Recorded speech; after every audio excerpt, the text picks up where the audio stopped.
sometimes it's better beating than actually psychological torture. Then you are kept there, no food, naked, and you are facing these people there. You are naked, completely naked.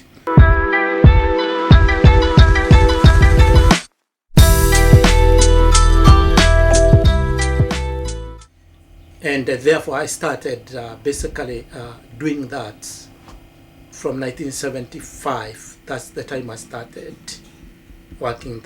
I used to do late to go to the people's house during the night and actually tape, get them sing for me, and I tape these songs and talk to the former guerrillas leaders, to give me the history, and most of those people like Kagia, people like James Buter, and General Barrier, and others who actually took, and basically the women, the peasant women who actually took part in that. They have all this information, and therefore, what I find out is that there was a lot of fear. Even when you go to ask people actually to tell you what actually about Mau Mau, some of them were afraid to actually even to tell, because the government, remember the government for a long time had insisted that there's no need to talk about Mau Mau. And like Kinyatti said very clear, Mau Mau was a disease. We should forgotten. We should forget it. Yeah, we should forget it. And he came out with a theory that forgive and forget, that we should not go back. And therefore there has been that calculated plan actually to prevent the history of the Mau Mau to be written, because it will bring a lot of things to actually expose the betrayal of the kind of government to the people.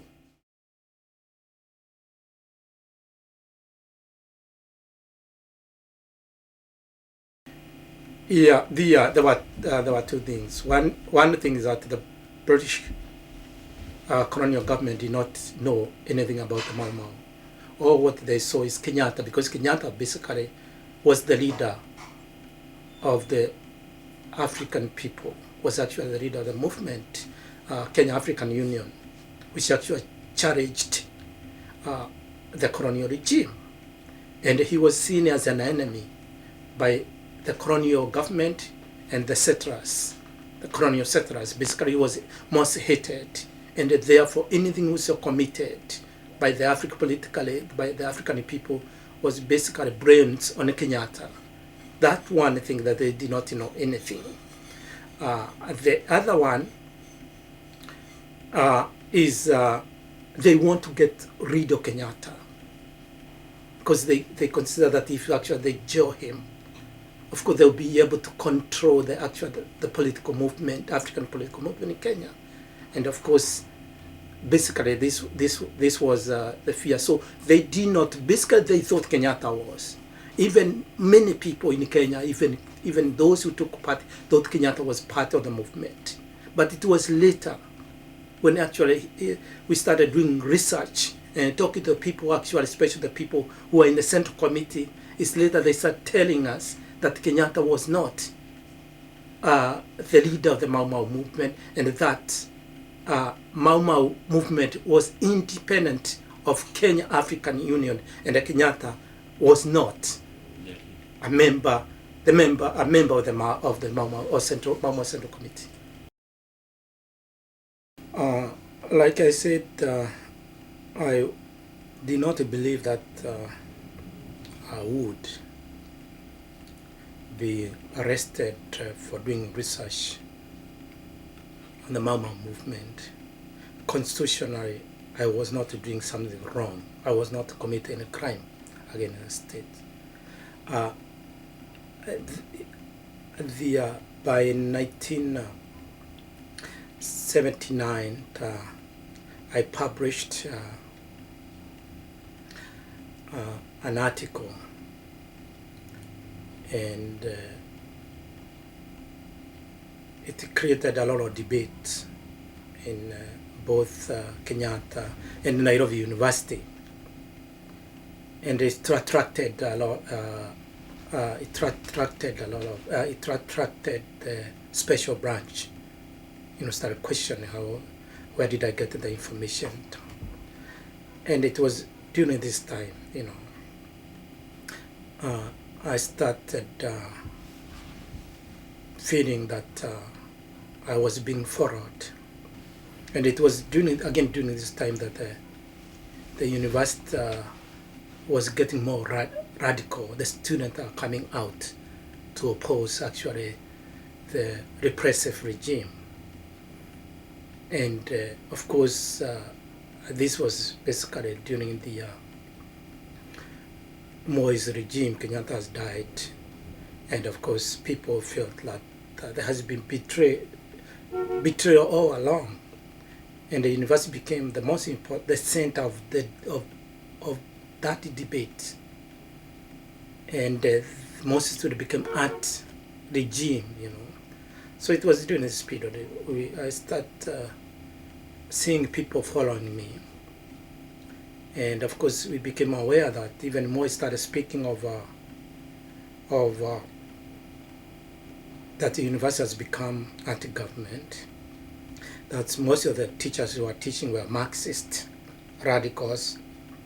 The people who actually teaching foreign ideologies.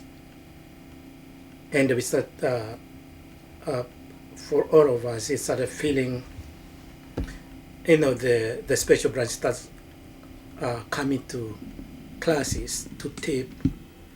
And it was basically this period I started feeling that they were going to arrest some of us. I did not know that I would be the first one to be arrested. And the leadership of Kano and the Kandro were both anti-Mau Mau. There was Tom Mboya, which was clear was an anti-Mau Mau. There was Kinyatti clear. These are the powerful leadership. And the same thing is Ronan Gara, Moi, and the people like Morido. All these people are anti-Mau Mau.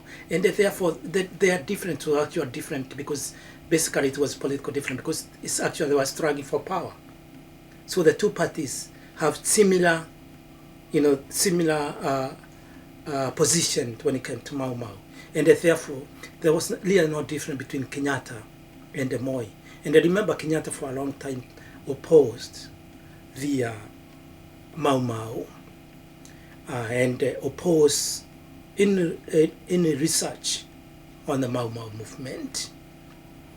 And even actually, the Kenyatta's government opposed the teaching our children about Mau Mau. That in schools, in primaries, there was no place where actually the history of Mau Mau has been taught.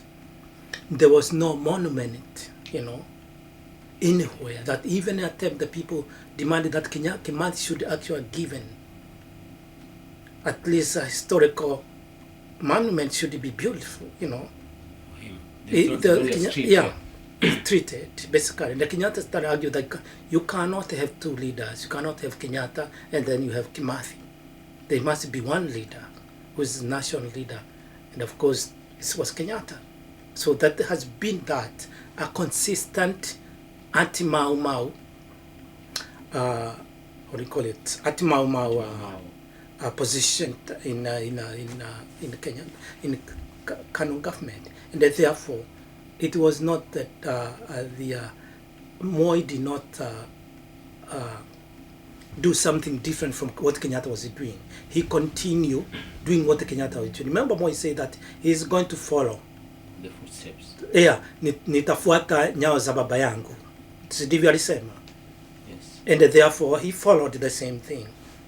Yes, I told you first. I told that even I had problems doing oral, try to collect oral report because actually people are friendly actually to tell their own story about they are scared of the government. That was what the fear, the problem I had when I was trying to collect data, for the movement.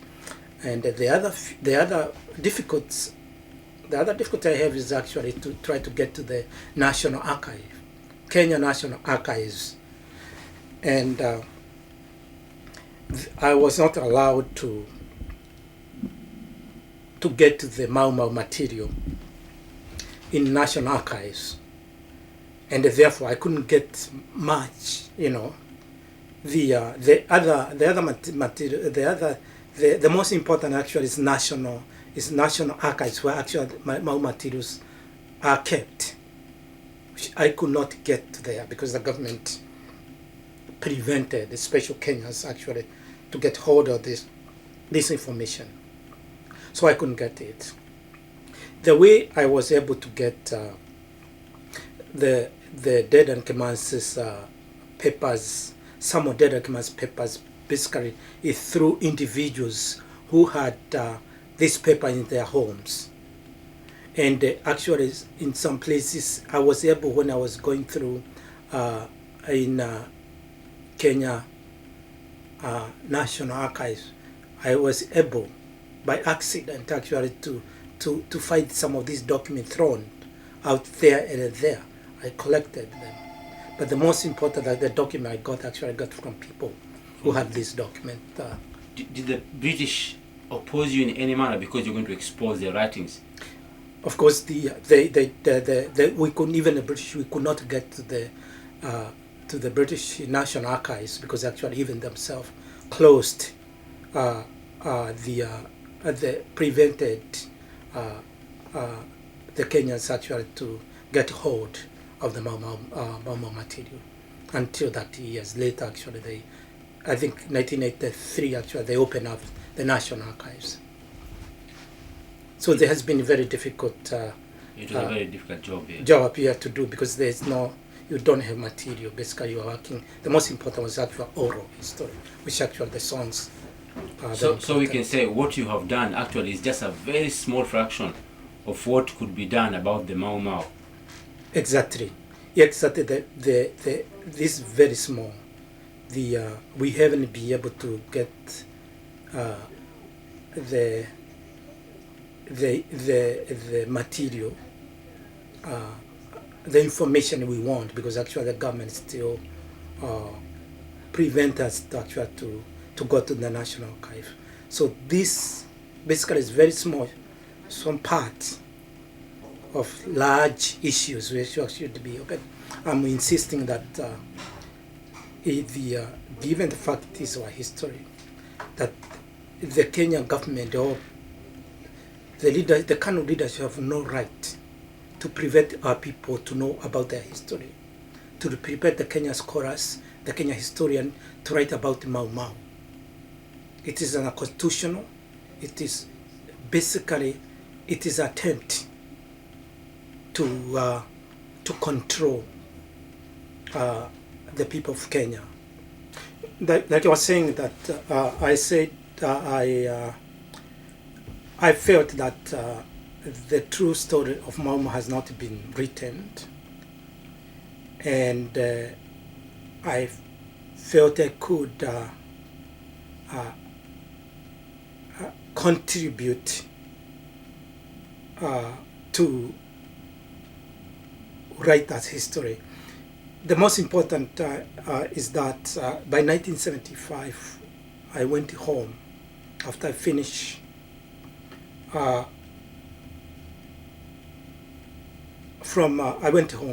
was in the United States and I went home. And my commitment was actually as a historian, try to write the history of the Mau Mau movement. And this was my commitment. I did not know that the government actually would prevent me, would refuse me permit to do it. But I decided to go ahead and do it. So my aim was actually to present the people of Kenya with another fashion, the Mau Mau, with the true history, by the fact that I felt that the research, no Kenyan historian have done research on the Mau Mau movement. I was the first one. The research we have done on the Mau Mau actually was done by Europeans, and particularly the British and the American scholars. Most of it is actually distorted, Some of them are so pro-colonial, pro-British, the same people who are fighting the Mau Mau movement.